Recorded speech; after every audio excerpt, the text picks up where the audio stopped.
We are live. What's happening, fellas? Let's get it rolling. It's going to be a fun show. Ross, Adam, let's start. Welcome to the Inside Carolina live on the beat. Tuesday night, about 9:01. We're getting started on time, not too fashionably late. Ross Martin, Adam Smith, producer John. I think I prefer John B better. I'm liking the Outer Banks vibe with John B. But at any rate, a lot less stressful for me when John is on these shows. Ross, how you want to start this now? We talked about it off air. How are we gonna figure out who gets to go first?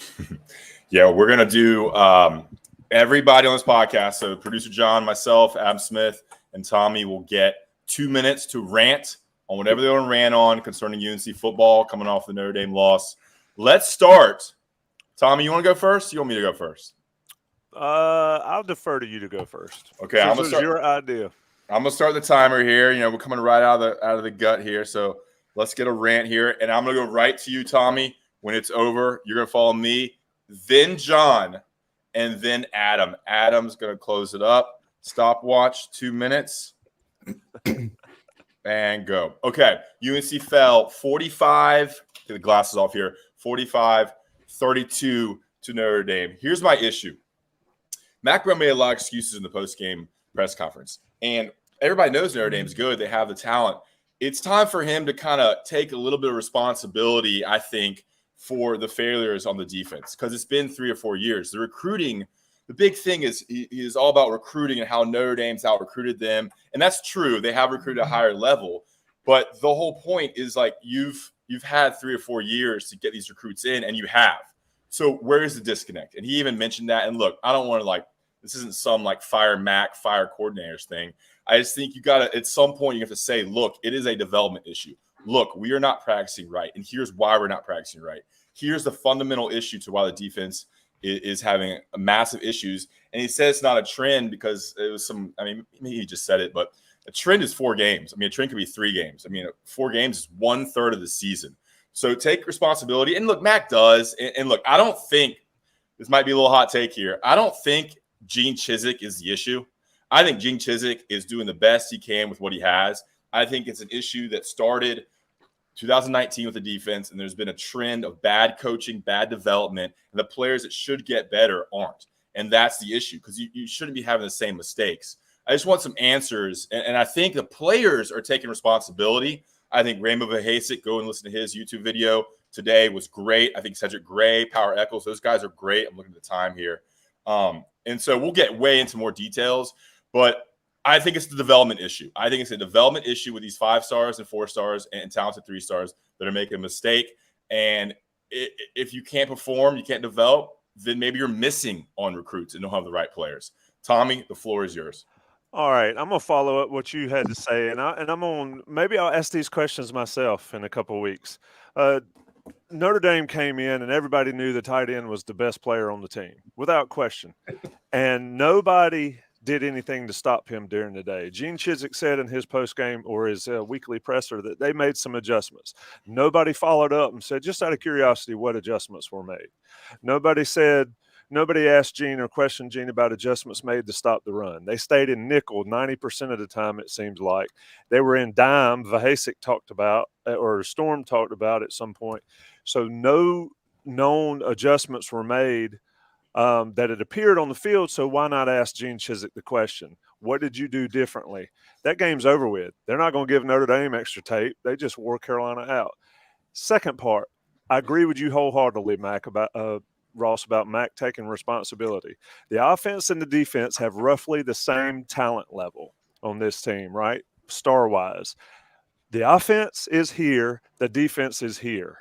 There's a disconnect. Where's the disconnect? Did all of these players just suddenly stink and not perform well while the offensive guys do? Where's the gap there and what's causing it? I think I have my take. Mac said, ask him at the end of the season. I think we might have that opportunity if things keep going the way they are. And then let me talk about the fans just for a little bit. 30 seconds left. I catch a lot of grief about about how I get on Carolina fans. But I'm not going to do that right now. I'm going to talk about the fights in the stands. What are people doing fighting in the stands at football games? Give me a break. You've got there's a game out there. If you want to strap it up and go play, go play. But you're fighting old people, you're cussing old people, you're attacking Notre Dame people. Notre Dame people are attacking Carolina. What in the hell is going on, people? Let's get real. It's a game being played on the field, and the most passionate I see Carolina football fans at times is wanting to fight the brother next door. John. Makes no sense. John Bowman. Tommy, I love that. I think it's a great shirt as well from Tommy. Kind of fits the mood. Stop wasting your time, John. My take is focused on what I saw on Saturday in Kenan Stadium. I have been going to football games for a long time, specifically UNC football games. I have never seen a player swing at his own teammate in the way that Tony Grimes swung at Noah Taylor. I saw it with my own 2 eyes, and then I went to tweet about it. And I actually went and I deleted my tweet because I was like, it would be irresponsible to mischaracterize this if I didn't see it correctly. But I saw the follow-up tweets. I saw the post-game discussion. I like Bill Simmons. He does a segment called The Body Language Doctor. The Body Language Doctor does not like what he is seeing with this Carolina football team. There was some weird body language stuff going on, again, the Georgia State game. And then to have it culminate in one player taking a swing at another player on the football field in front of your home fans is very weird to me. The body language doctor does not like what he is seeing there. And I know, Ross, you've talked about, the player-led leadership on this team. There's a players-only meeting today, we learned in some of the press conferences. But a player-led team does not have a well-led team does not have players swinging at each other openly like that. And I am really curious to see how this plays out the rest of the season, whether they can get some of this stuff ironed out or whether this is going to continue to bubble up and bubble up. But the body language doctor, producer John, does not like what he is seeing. All right. Adam. This is going to be kind of a nerdy, detailed take. And I thought that amazingly, we don't rehearse these. So I thought that I was guessing that Ross and Tommy would go big picture defense with this. So this is kind of going to be nuanced. I don't want to see Kobe Paysor disappear. And I know, I just trying to be different. So I didn't want to say the same thing everybody else said.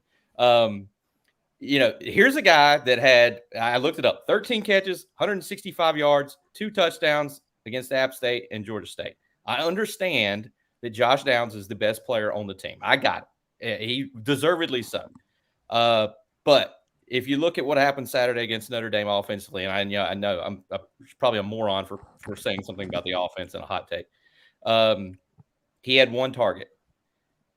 Let's get him some more target. I mean, I felt like J.J. Jones was still there. Gavin Blackwell was still there. They didn't catch nearly as many passes as they have been, but they were still targeted. And I get it. If Josh Downs is on the field, Kobe Paysor might not be. But I felt like him and Drake May, developed a nice rapport.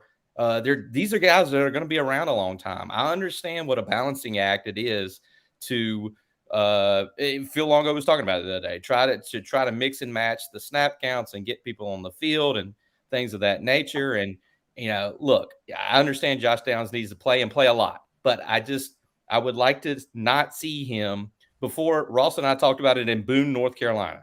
That day he had 8 catches. I said, Ross, he's had 1 catch for his career before today. I would not like to see him just disappear again. Also, that's my Kobe Paysor 10 seconds comment. Also, if you see me in the elevator at Kenan Stadium, I have just filed the instant analysis. This stuff is hard to do. I know that I sound like an idiot, and it's a pretty cool job that we have.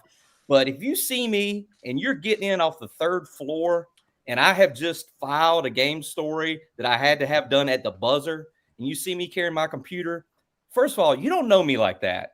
Don't tell me about how you're going to edit something for me. I'm from Mebane, North Carolina. I'm 6'3". You don't want any of this. Trust me. So, thank you for reading. But, don't get so close to me and talk that close to my face. I don't like it, even though you do have nice hair. So, anyway. What did the guy say to you again, Adam? I think it didn't go clearly through. he really wanted to edit what I had just written. And he was quite passionate about that. It was just too close to me, Ross. Like, I mean, just really getting close to me. And they had a nice time on the third floor wherever they were coming from. But again, you don't know me like that. Don't get in another man's face like that. You know, I'd have been like, when are we going to get the game scoop? Come on, man. I need the game scoop like right now. That is hilarious. That was kind of fun. That got the blood pumping a little bit. Got a little coffee going. Ross AC/DC Martin, music in the back. idea man. Well, so what we need you to do next time, Ross, is to keep score on your board behind us, and X's and checks when people are making good things. Let's talk a little bit about these press conferences. And I'll freely admit I haven't watched all the players. I was trying to. But you talking about Ray Vahasek. They talked about having a players-only meeting. I don't know. I'm a little bit torn about the Grimes Noah Taylor thing. And Adam, John, I know what you think. And Ross, I want to ask you about that. Mac seemed to enjoy it, or at least talk good about it. It's not really a good look. Is it passion? Is it frustration? Is it a dude from Virginia coming? I think E.J. Wilson on In the Trenches mentioned, this guy hadn't been there. Like Adam said, you don't know me like that. Where are we there, Ross? Because yeah. I mean, I think you're right to be torn because I agree. There's two different ways to look at it. John, producer John, grew up in Chapel Hill. He's not about that life. A little soft upbringing. Sometimes if you have a player-led team, like that was leadership by Noah Taylor. That was Noah Taylor holding Tony Grimes accountable. Now, and Tony Grimes acted with passion. So if you want passion, you want people that care. I mean, that's two players that obviously care.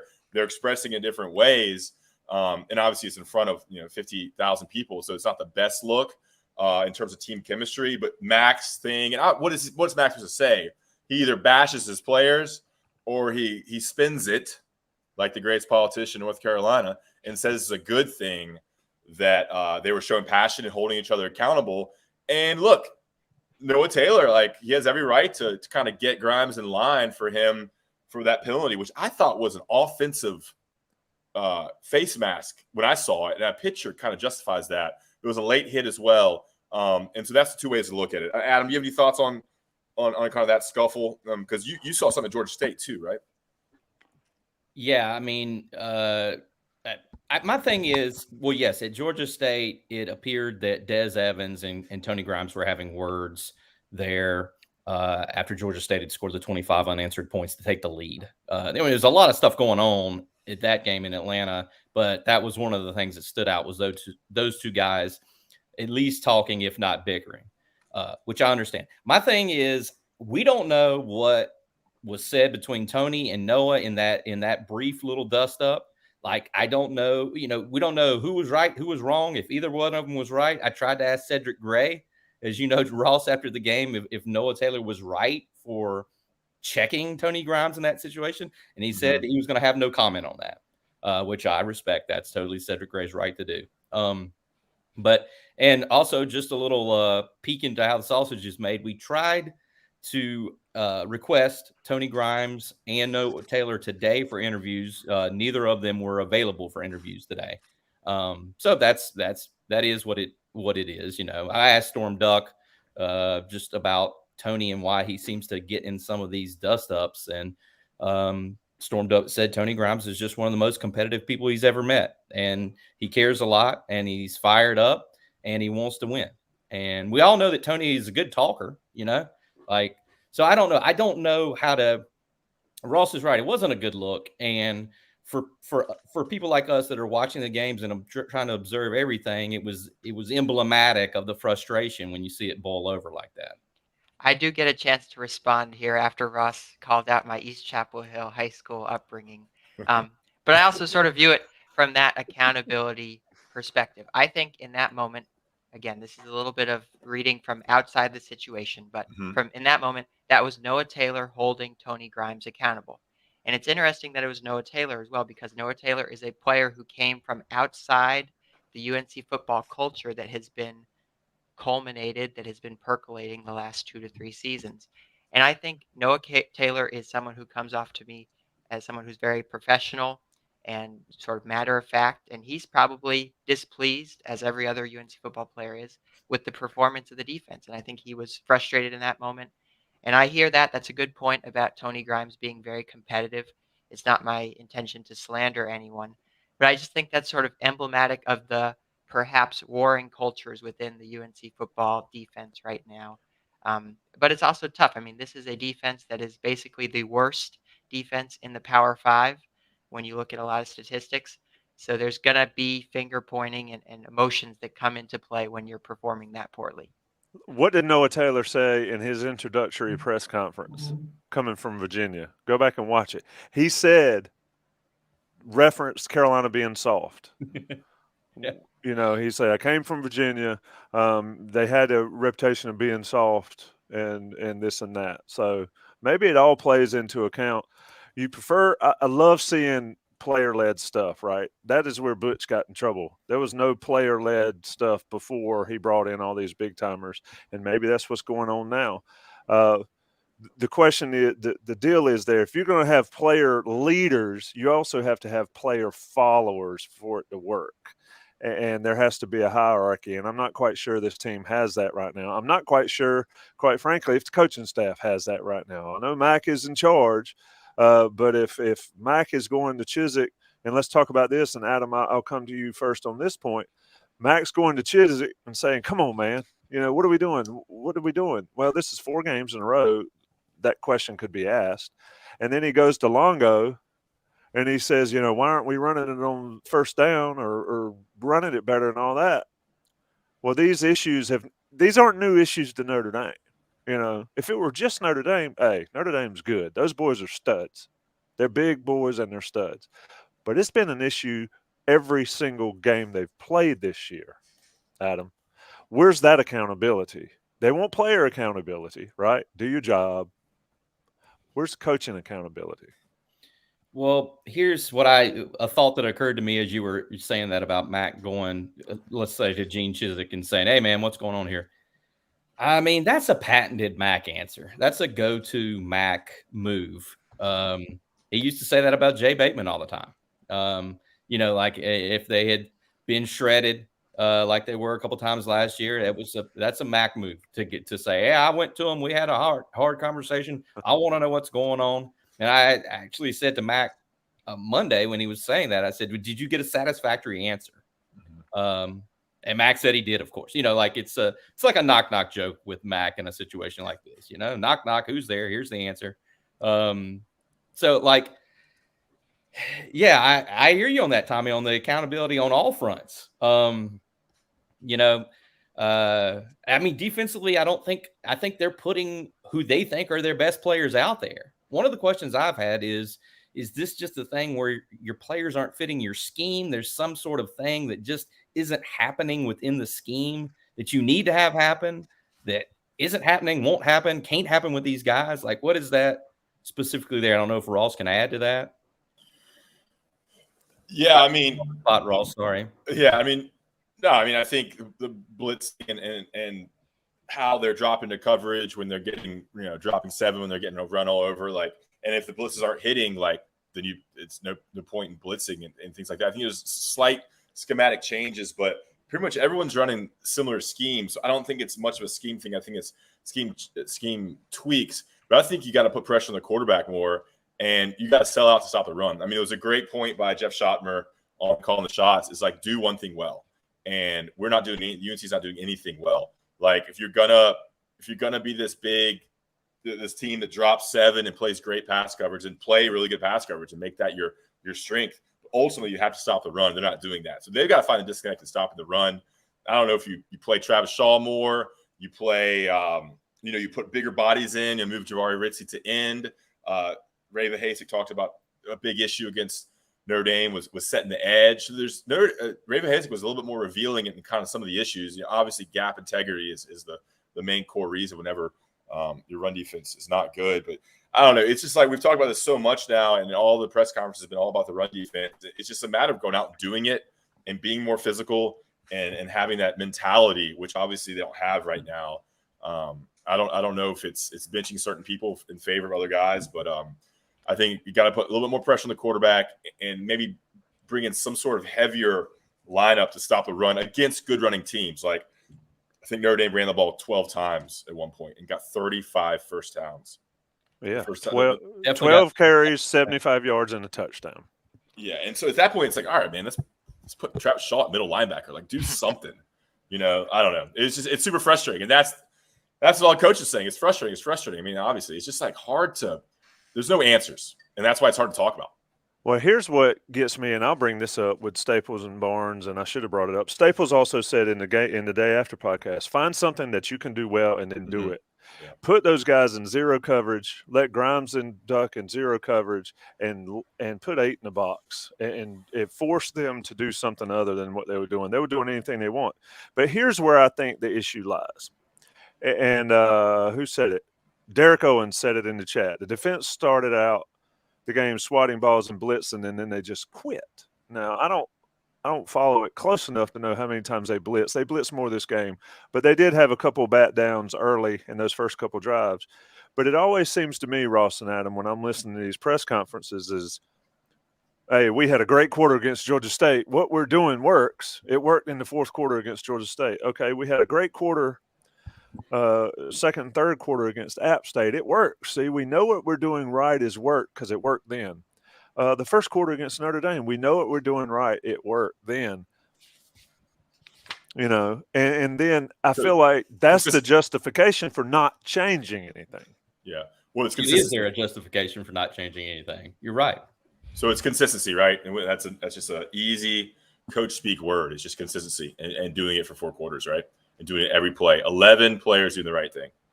I don't know. I think that's one thing we hear a lot is like we'll have 10 guys doing the right thing and one guy sticking his head in the wrong gap, one guy putting his foot in the wrong place, and dadgummit, the whole house of cards just falls in.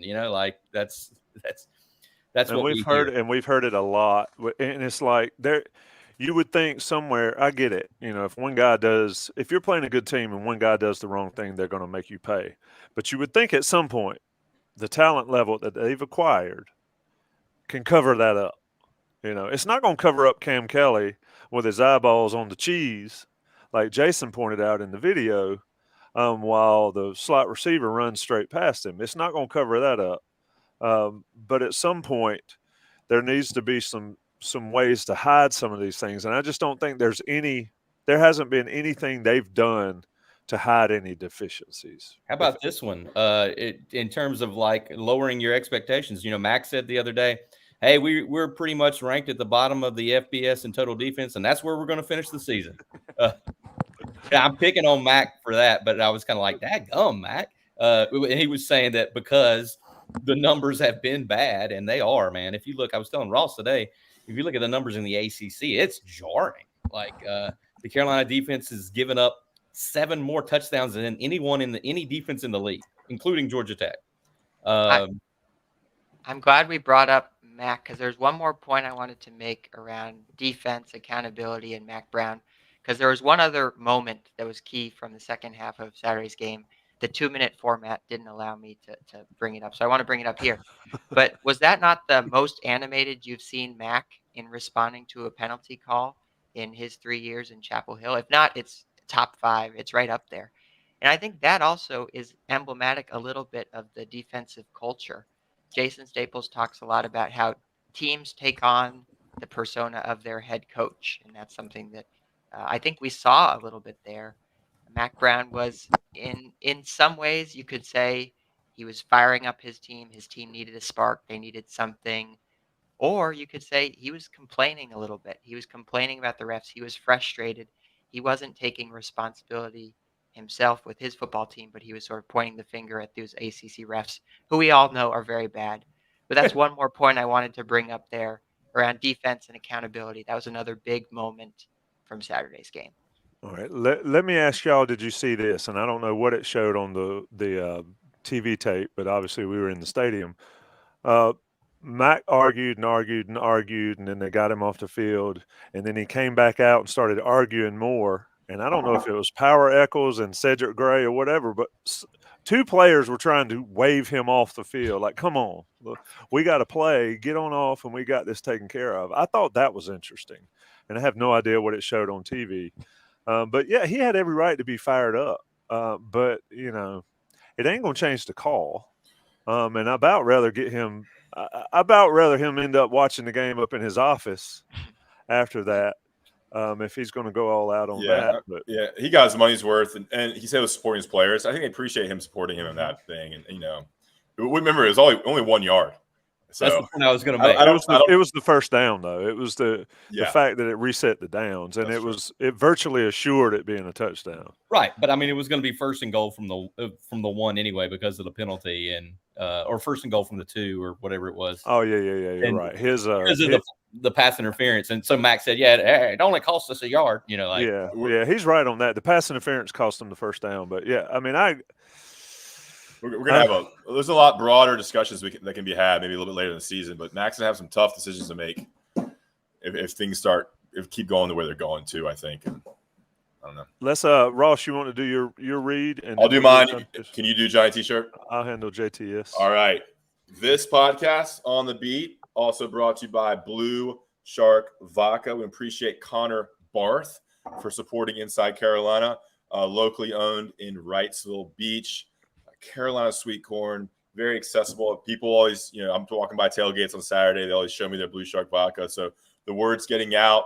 It's available in all 100 counties. Blue Shark Vodka. They got some new bottles too. I was at the ABC store recently, and they have a couple different sizes of bottles. Check them out. Support local. Support Inside Carolina. By supporting them, helps bring all these podcasts. 6, 7 podcasts a week, almost all year. Blue Shark Vodka. Check out their Instagram page and their website. Learn about what they're doing. It's a very smooth, accessible, great spirit. Blue Shark Vodka. Tommy? Johnny T-shirt, JohnnyT-shirt.com are they're great sponsors of this podcast. I clearly don't have a JTS shirt on today, but Buck Sanders and beautiful Trish had one on in the Bowls lot, and it's that fabulous soft cotton stuff. It's not like this old counterfeit concert tee that you can get in the parking lot of shows, but it's the great comforting stuff. They've got the sweatshirts. Ross, you're a big crew neck sweatshirt guy. They've got all those. Anything you could want Carolina related for any school you went to at Carolina, whether it's journalism, pharmacy, or if you just want basketball, football, baseball gear, women's soccer, anything, Johnny T-shirt. And the best part about it is if you're a premium subscriber here, you get that 10% off your everyday order. And it matters, especially when you order like $300 worth of stuff, you get $30 off. Can't beat it. You can use that $30 on what? Some of that Blue Shark. It is Johnny T-shirt and Blue Shark Vodka sponsoring Inside Carolina podcast. Take a short break for the national guys to pay the bills on the audio. We'll come back with some questions, some reader or watcher or listener questions from the YouTube chat. I'm Tommy Ashley, Ross, Adam, John. We'll be right back. All right, boys, it is 9:28 on the East Coast. As Buck Sanders likes to say, we have plucked the feathers off the press conference. Let's get into some questions. John B., I'll let you take over the questions, and we'll see what we can do. There's a lot of them. And Slagle, I'm going to start charging you by the question, man. I love it. What a great listener, a great fan. Yes, absolutely. A core member here. I want to bring up a question here from friend of the program, Michael. He says, do you think UNC's recruiting pitch to 4 and 5 stars have come here and you'll have a chance to play immediately has backfired? It's kind of an interesting question about related to the defense. I'm going to hide it because it's so big, but thoughts for the team? That's actually a great question, and that's something we could easily talk about on the Scoop tomorrow, recording at 7:30 a.m. tomorrow, Adam. I know you'll be counting sheep around then too. But yeah, I mean, you can obviously I think winning helps recruiting. And so obviously you have a bad season in 2021 with 6-7 with a bowl loss. That's going to slow down recruiting a little bit because everybody's recruiting against you. Everybody's saying things to the recruits. And you have another season where things aren't going well. Now, look, this team is 3-1. They could easily roll off 3 or 4 straight wins here. And you're looking at 6-1. I mean, 5-1. Or they could easily lose a couple too. We don't know this team.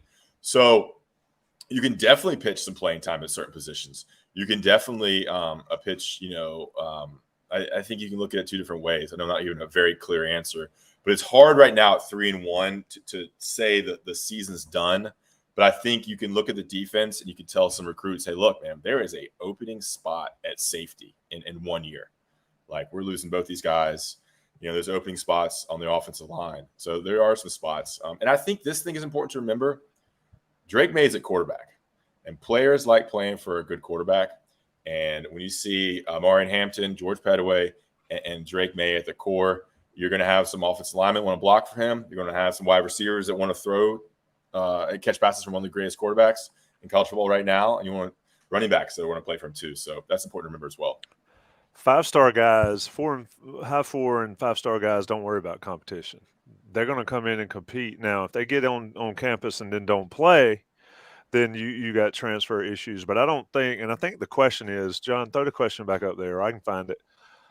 Is it a mentality thing for guys to come in and say, well, I'm going to play anyway. I don't want to compete. I don't see that. If you get to be that level in a sport, you want to compete, and you want to compete against the best. What they don't want to do, and to Ross's point about winning, is they don't want to come and be on a team that sucks.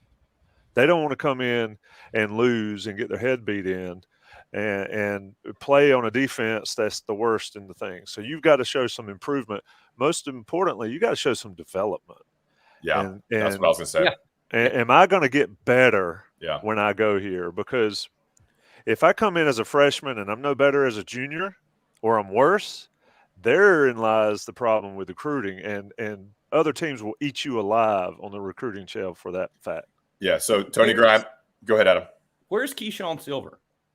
Like, Ross and I were talking about this a little bit. I mean, I just think some of these guys that were highly recruited. I'm definitely not a recruiting expert like Ross is. You see what he does on signing day. The man's a machine. Also, by the way, Ross, I'll be in the middle school drop-off line at 7:30 tomorrow if you'd like to see me over there with some tea and crumpets or whatever it is, some kombucha or whatever. Kombucha, man.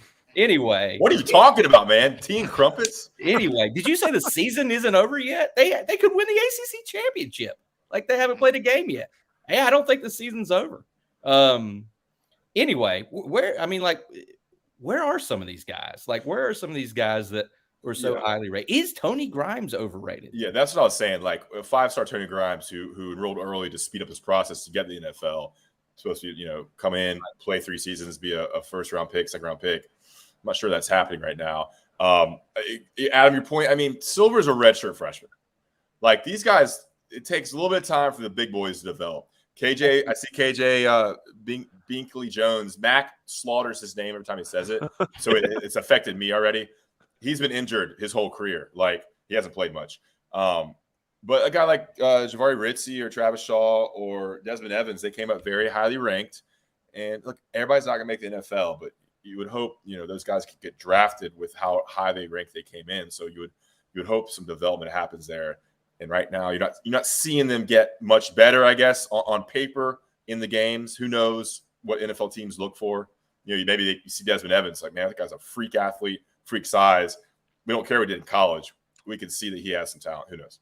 I think Des Evans is a good point because, like, good gosh, where are some of these guys? I mean, God bless Rah-Rah, but, like, they put him in there on some of those third down packages. I just see him running into getting blocked. Seems like he can just, whenever he takes off, wherever he goes, he's going to get blocked. He never comes free. He's just finding other bodies to get their hands on him and not get off of him. I look, recruiting is the lifeblood of a program, but player development is as important. And Tyler Woods has mentioned things in chat, and I'm not going to shout them out because they're pretty obvious. There needs to be a serious look, especially on defense, or mostly on defense, about the player development on this team. To Ross's point, KBJ and Silver, those guys have to develop. They're not totally in shape. There's other issues going on there, whether it's COVID years or that or whatnot, or injuries. But the bottom line is, Tony Grimes was fantastic in the Orange Bowl against Texas A&M, who is a top 5 team. And what has he done since? He had an interception against Miami. I guess it was that same year. And is that Tony Grimes' issue, or is that his coach's issue? I don't know. That's the question. It's an interesting question, Well, and I think cornerbacks, they've been coached two different ways now. yeah, Jay Bateman's defense, they were press coverage. If you listen to Calling the Shots again, they played press coverage the majority of the time. Look, the X-No stuff, I don't have the eye for that. But now they're playing off. So it's two different techniques they're having to learn, and a little bit different schemes too. But the difference between press and playing off, that's vastly different and a huge part of cornerbacks. So they're having to adjust to these different types of ways of playing the position. And it all starts at the line with how they're handling the wide receiver. To add to that, the coaches thought that the cornerback group played their best game of the season against Notre Dame. They were recognized as – they don't give out players of the game after a loss, but they recognized Ravo Hasek and the cornerbacks as having, I guess, the best games on the defense. And Storm Duck told us today that he thought, Notre Dame was probably his best individual game that he has played so far this season. So maybe there's a corner turn there. We'll see. I see some stuff in the chat about player development.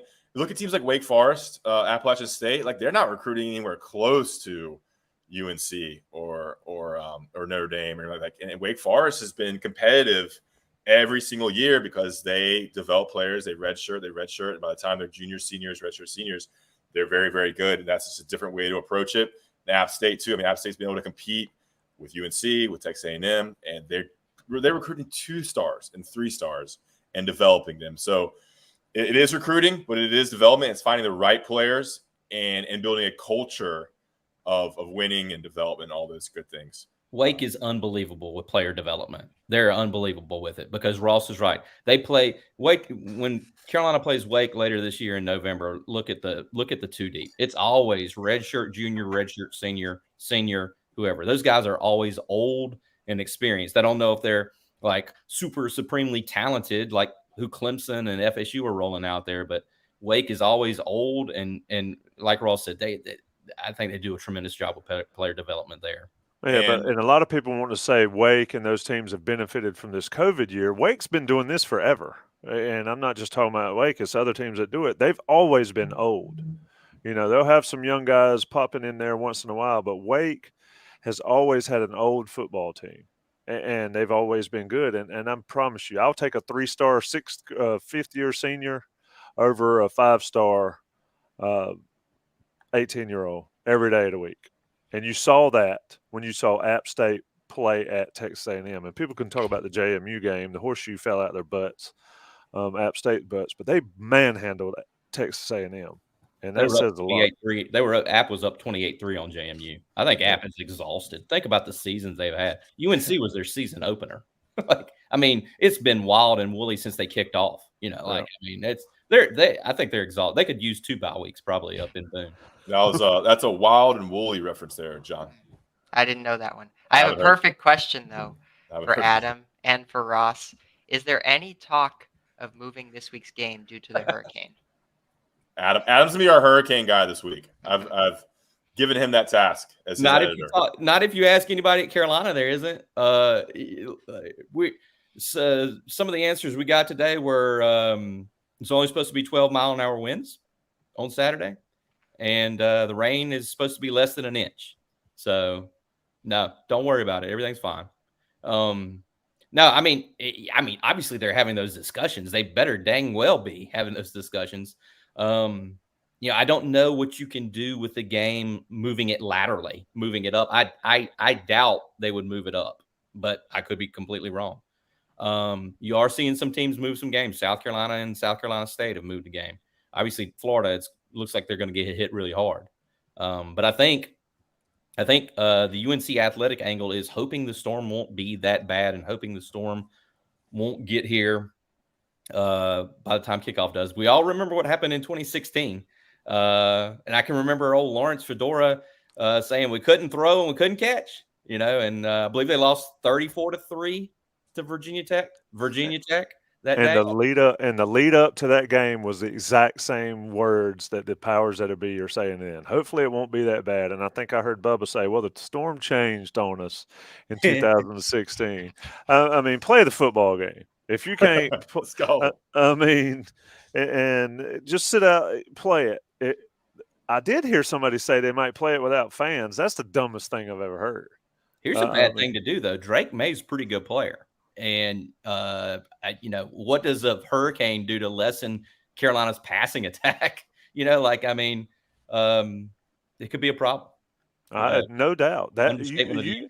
you absolutely better bet that Virginia Tech's going to do everything that they can for it not to be turned. They did that in 16. And Trubisky looked like he'd never played football before. And so, I mean, play the game on Saturday at 3:30. I tell you what, the Clemson State game, I don't know if y'all remember, I think it's when Dabo really turned it on. It poured. I think Clemson played Notre Dame, and that's the bring your own guts game.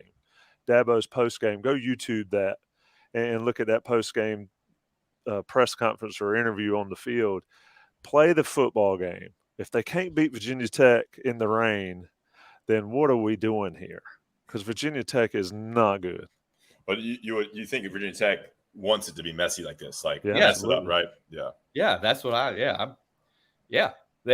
feel like the sloppier it gets, the more it helps Virginia Tech. Yeah, he loves the slop. He lives in the slop. He was born in the slop. I got the next question here. By the way, I went to that 2016 game in my bathing suit because it was just raining the whole time. So I was like, I'm just going to wear my bathing suit. One thing to add. We're going to ask Mac about the Hurricane Ian effect on the game tomorrow during the 10 a.m. press conference. So we'll get an answer from Mac, which is probably going to be an answer from Bubba and the UNC officials tomorrow. Press conference at 10 a.m. Mac will say, you're going to have to ask Bubba and Rick Steinbacher about that. That's what he'll say. This question is from Mark Williams. He asks, isn't Mac right about the talent deficit along the offensive line? After all, we are currently starting 2 transfers. Any perspective there? Maybe this year a little bit, but there's 3 guys in the daggone NFL from last year. And how good was the offensive line last year? When did he say there was a talent deficit in the O-line? Did he say that? I think he was referring to the fact that in the trenches, Notre Dame had a bunch of 4 and 5 stars, and UNC didn't have that on the offensive line. Yeah. And they're too deep, Max said, Notre Dame in the trenches. That's the point he always wants to make. They come in too deep. But, Ross has gotten some good answers about this because it was Ross last week. We were talking to William Barnes, and he told us, William Barnes said, I've been starting at right tackle with Spencer Rowland working back from injury. Then we get up there in the press box Saturday before the Notre Dame game. Who's at right tackle? Spencer Rowland. So it was kind of like, okay, what's happened? And then we were talking to Asim Richards today, and Asim Richards told Ross, because Ross was following up about it. That kind of happened at the end of last week because William was out there at right tackle. I feel like the right side of the line has been an issue. And, you do have a grad transfer over there. But everyone, by all accounts, thinks Corey Gaynor has been an excellent addition at center. He apparently, we've heard from Ravo Hasek a couple weeks ago about just the leadership that he brings. And Ray said he thought while there was a lot of talent on the offensive line last year, that they just lacked a leader. They didn't have that unifying voice or that guy, the lead dog that was sort of taking the reins and leading them. So I think Corey Gaynor has been an excellent addition, maybe probably for Drake May too. You got to think that he's helping him there. Yeah. I'll take it from here. I don't think the O-line is a big issue. Yes, they got manhandled in the run game versus Notre Dame. But, dude, those defensive line were huge, and they were running 4 and 4 out. I don't think you're going to face a defensive line that close to that this season. I think you feel good about the improvements. I think Asim Richards is having a great season, like Adam said.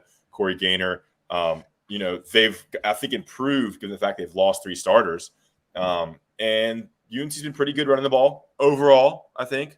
And they've been really good at protecting Drake May overall. What is it? They've only had 9 sacks, 9 sacks that Max said, compared to 19 last year or 17 last year? Mm-hmm. Yeah. So I don't think the O-line is a big concern. Now, recruiting, I say this a lot on the Scoop podcast featuring Don Callahan, that I would like to see a higher level of recruit at the offensive line. I feel like that's one area UNC has not recruited as strongly. Even look at this incoming class, the 2023 class. It's not anybody that's even close to ranked within the top 200. Zach Rice is promising, but it takes 5. It takes a village, not one guy. And I think he's going to be good when he gets his chance. I think that I could be wrong about this, but I have to wonder if they're going to be dipping in the transfer portal every offseason for offensive linemen because of what we're talking about. You need to be an older guy who's stronger and developed, and you necessarily can't be a true freshman coming in there and making the impact that they want you to make. I wonder if, offensive line and safety are going to be two areas where they're just dipping in the transfer portal, especially this offseason or maybe every offseason. I don't know. That's a great point. I'm almost of the point where you take 15, 18 kids and use in the class and use the rest for transfers. Like, it is a different world now. If you can get them in, I know UNC's got a little bit stricter standards in some schools. You can get them in, man. Take a third-year guy that maybe is on the 2 deep at Clemson or Alabama or somewhere that's a former 4 or 5-star guy. Get him in, and he can hopefully at least provide depth or start for you. You see the success with Taylor, Corey Gaynor. Those guys have been Raven Hassek's been a great transfer. Instead of hoping a redshirt freshman or a freshman can be that stud corner, go get a senior. Go get a guy that really wants to prove it for the NFL draft. Same thing for offensive line, defensive line, safety. Instead of hoping and recruiting and wasting a scholarship on a freshman scrub, go get a transfer. Like, it's a different world. That's the new recruiting. And you've got to embrace it or you get left behind. I mean, it's just ironic that UNC flipped an ECU commit days after getting whooped by Notre Dame. I mean, what are we doing? 100%. Yeah, I think the portal is the way to go. I mean, look at Alabama. Alabama goes and poaches the best, Georgia Tech's best running back, and they do that stuff often. Somebody, y'all just posted Corey Gaynor's run grade 63.2. The world is transfers now, so Carolina has to take advantage of that, and they need to figure out how to get them in school. I mean, I know some guys that got in school when I was there. I mean, I'm probably one of them, but times have changed, but good gracious, it can't be that difficult. What you got, John? What other questions we got on here? Yeah, we're getting a lot of really great questions. I do want a quick plug as well. Make sure you're subscribed to our YouTube channel. We want more subscribers. So this is a good question here. John Sink asks, if the game is won in the trenches, are we losing the battle on both sides of the ball, especially the defensive side? ... Is it a strength and conditioning issue? That was something that was really emphasized with earlier strength and conditioning coordinators for UNC. Brian Hess, do you think he's doing a job? Does he get any of the blame here? Man, Brian Hess was in the parking lot of Kenyon Football Center when I was walking out of there earlier this evening. I would not like to say a bad word about that guy. He lives a nice nod, Yeah, he lives less than a mile from me, so I'm not going to say anything about it. Dude, we don't know, dude. I have no idea what goes on in that weight room. How about Mac's comment about I told Hess not get your hands off me or whatever. All right, Mac, whatever, buddy. Anyway, go ahead, Ross. Sorry. I mean, dude, I don't. At some point when you're getting manhandled repeatedly, you'd have to look at that. But I don't know if we're at that point. So, it is above my pay grade. Yeah, I mean, like I don't. I mean, if I was in there every time and I compared it to what Oregon was doing, compared to what Florida was doing, compared to every other program, maybe I would have a general idea. But that would take, about 2 seasons and a lot of flights. Maybe I'll ask Jason that on Thursday. Tune in to the podcast on Thursday night, 9:00. Ross, how's your PT going? You got your shoulder, right? Yeah, I am. That's great. Thank you, John, for asking. I am deep into PT. Slings off. Been running. I got good mobility. I got my band right here, so I'm doing exercises. Shout out ATI Physical Therapy, my physical therapist, Mindy Kim. I go there 7 a.m. Mondays and Wednesdays. So if you want to, I guess I shouldn't really give out where I'm going to be. There's a lot of crazies out there. But it's been good, man. I'm getting back. Hopefully I can do some, get back into push-ups and lifting here in a month or two. Thanks for asking. I'll tell you what, it has not affected my ability to do my job. It's good. Wow. The man is not without bravado. I agree with you, though. Y'all been solid in press conferences. Shout out, and somebody said it over here on the chat. Shout out to the questions. Only thing I would like to see is follow that up with the question. Oh, yeah, we did some things different for Michael Mayer, and he kind of left it out there. Ross' next question is, what'd you do differently? What specifically did you do differently? You put DeAndre Boykins on him? Will Hardy on him? Yeah, One thing I would say about, I think this is actually an interesting conversation. This is on the beat. People want us to ask the tough questions. I saw it on Twitter all during the game. People want to ask tough questions. Tell us on the boards. And we'd love to. You have to think about how Mac's going to answer each question before you ask it. He's just going to say things that he's going to have an answer that doesn't suffice. And look, that's his right. And you can push him a little bit and you can ask a follow-up. So Adam, you've been in this game longer than I have. Like asking tough questions, it's you got to do it, and there's a way to do it right. It's just you want us to ask these crazy questions like, when are you going to fire Gene Chizik? Like you can't ask that. So, Adam, how would you take that question about how to ask the tough questions after a game like that, after the game and then on the Monday? Yeah, I mean, I think it's a great topic, Ross. And yeah, like somebody wants us to go in there or asks us to go in there and say, why isn't Gene Chizik fired? You got to be, are you a grown up? What are you talking about? Are you that stupid? I saw somebody say something like, why don't you go lob Mac some softballs? Okay, sure, buddy. We have fun here. I love this job. We all love the job. But I mean, there's a journalistic integrity that you have to have with this. You just can't go in there guns blazing, demanding answers.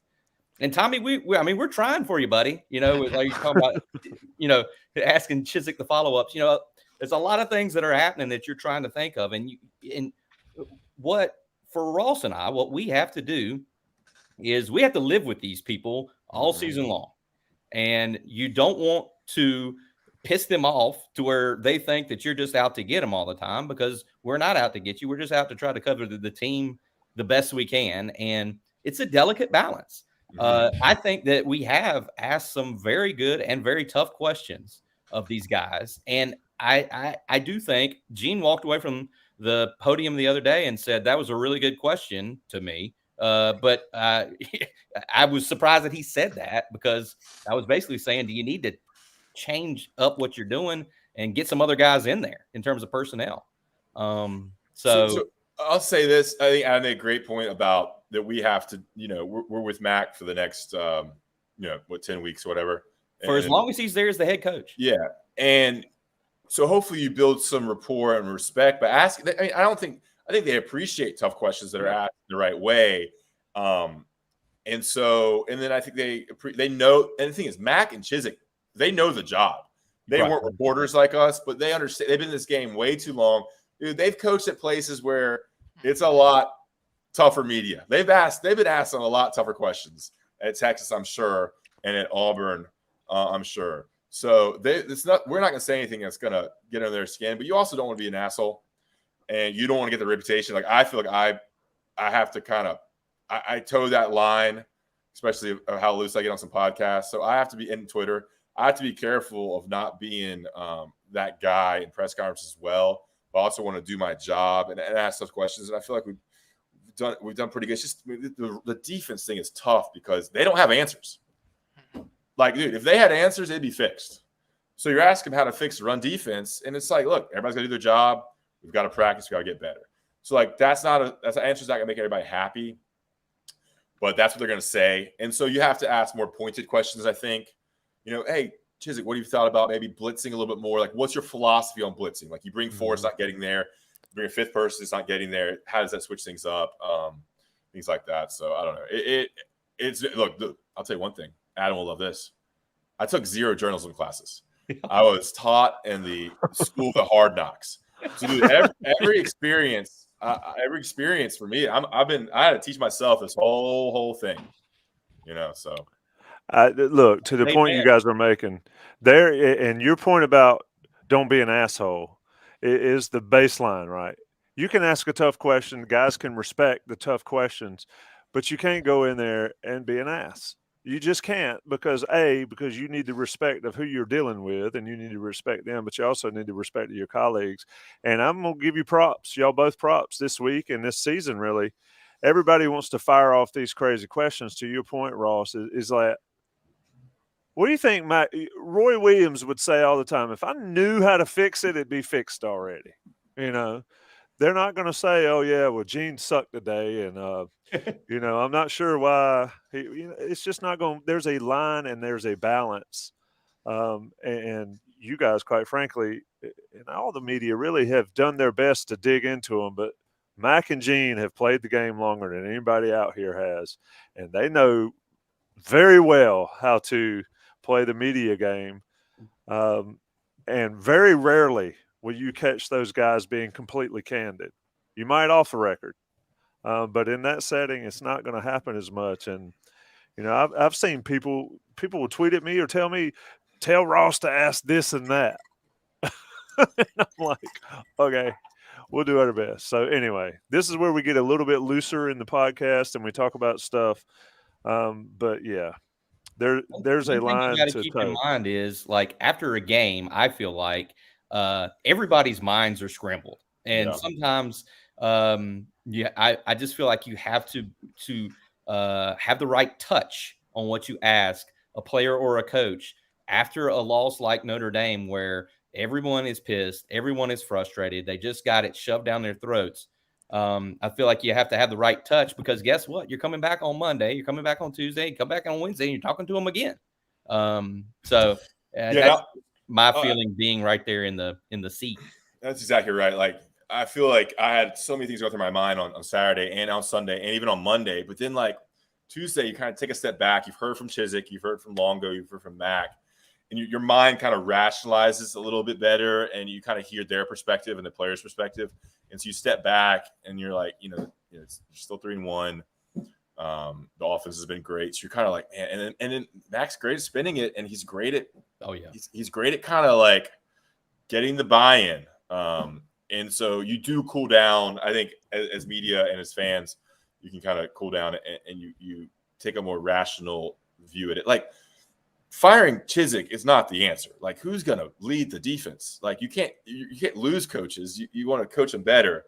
Like firing a position coach. Like look, I know a lot of people want certain position coaches fired, but you got to think about like who's going to lead that group. Like they have responsibilities. Like there's a defensive. They're on the radio. Like there is certain roles these coaches play in game that obviously other people could probably learn how to do, but it's just like it's tough.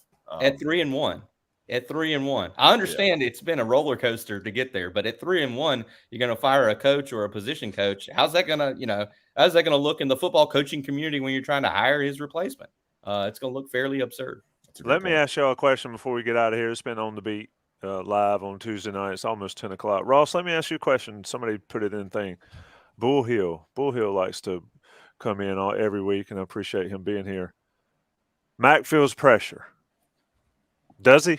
Can you tell a difference in how he's interacted with you guys? This is a deep question that involves a lot of decision makers. I think he feels a responsibility. I think he does. I think he is starting to feel some pressure from some people that make decisions at UNC. I don't think it's necessarily from the athletic director side point. I think it's from big money donors. I think there is some pressure after last season and then how the defense looks this season. I certainly think he doesn't go out on this note. He doesn't want to get fired or be asked to step down after going 6-7 and then whatever happens this year. So I think there is a responsibility to turn this around, and he is certainly feeling. I mean, look, Chiswick's feeling that too. Chiswick was like, "Look, this is my responsibility to turn this around. I get paid a lot of money. This is my job." So they definitely feel pressure. I do think Mac is pretty secure, whether you like that or not, whether any of us like that or not. I think he's pretty secure in his position right now. Because a lot of people, I texted with a lot of people. I have a lot of friends that are Rams Club, a lot of friends that are diehard fans. There is a point like who could you get better that does what Mac does? This is a broader discussion. Like Mac does a lot of things that are really, really good for the program. And I would just kind of leave it at that. I think there do need to be some decisions made in the offseason. And so we'll see. I don't know. But yeah, I think he does feel some pressure with how the defense looks. Look, the offense looks great. The offense looks awesome. So, Adam? I think that just to add on to what you're saying, Ross, yes, Mac is the CEO of the program. Phil Longo runs the offense. Gene Chiswick runs the defense. Mac is in charge of it all. He's the figurehead. He's the mouthpiece. He's the face. He's shaking the hands of the Rams club. He's kissing the babies. It's Mac Brown. But I just think a comment by Casey Ayers in the chat over here just made me think, yeah, Drake May is on pace for 64 touchdown passes. I don't think he'll throw 64 this season, but I think that if I can make a prediction before October comes, I think everyone's just going to have to buckle up because I think that it's going to be Carolina's going to have to outscore a lot of teams. And I do think they can improve on defense. Obviously, they can. They can't get much worse. Only Nebraska is worse in terms of Power 5 teams defensively, as you've seen us write. But I think this offense, is going to get even better with Josh Downs and Antoine Greenback. And I think they're going to settle in on some running backs. I think Drake May's only going to get better. What happens with the defense, God only knows. I don't think Virginia Tech has Michael Vick at quarterback. And I don't think Miami has Michael Irvin at wideout. But I think it's going to be an adventure. I think this ACC is going to be an adventure. They don't call it Coastal Chaos for nothing. And I think everybody's just going to have to, if you're winning games 42-35, I think you're going to have to be pleased about it. Yeah, that's a good place to close as well, Adam, because I was looking at the preseason prediction pod. 8 out of 8 Inside Carolina experts expected UNC to lose to Notre Dame, and 7 out of 8 predicted UNC to have a 3-1 record at this point in the season. So you can say, obviously the defense perhaps hasn't been what anyone expected, but UNC is right on pace in terms of what the Inside Carolina experts predicted at the beginning of the season. So there's a whole lot of season left. There's a whole lot of ways this could go. And I think next Saturday against Virginia Tech, that will tell us a lot about how the rest of the season will go. Ross and Tommy, any final thoughts here? I'm good. You good, Adam? If you can they got a second bye October 22nd. You've got Virginia Tech, Miami, and Duke before then. Mm-hmm. And you could have, if you're Carolina, I don't see how you could feel like you beat all those teams. And then you got Pitt, Wake, and State coming after that second bye. So I'm almost more worried about Duke than the other two games. Yeah, I mean, right. Duke's somewhat legit this year. It's at Duke. I mean, I don't know if that matters. It's going to be an adventure to get there. At Duke, people rag on Wallace Way. I love going to games over there, man. You can walk around and just chill and see it from anyway. It's been On the Beat Live. It's 10:02 on the East Coast. We're going to wrap it up here. Adam Smith, Ross Martin, John Bowman, the producer. As always, shout out to our 235 ironclad On the Beat listeners, watchers, viewers. Johnny T-Shirt, JohnnyT-Shirt.com. Blue Shark Vodka sponsors. Join us Thursday night, 9 o'clock, for the Game Plan podcast. Will we be game planning a Swamp Fest, or we will be game planning a game on a different day? If I have my money, I bet it's 3:30 on Saturday in the Swamp of Kingdom Stadium. Ross, Adam, John, appreciate it, fellas.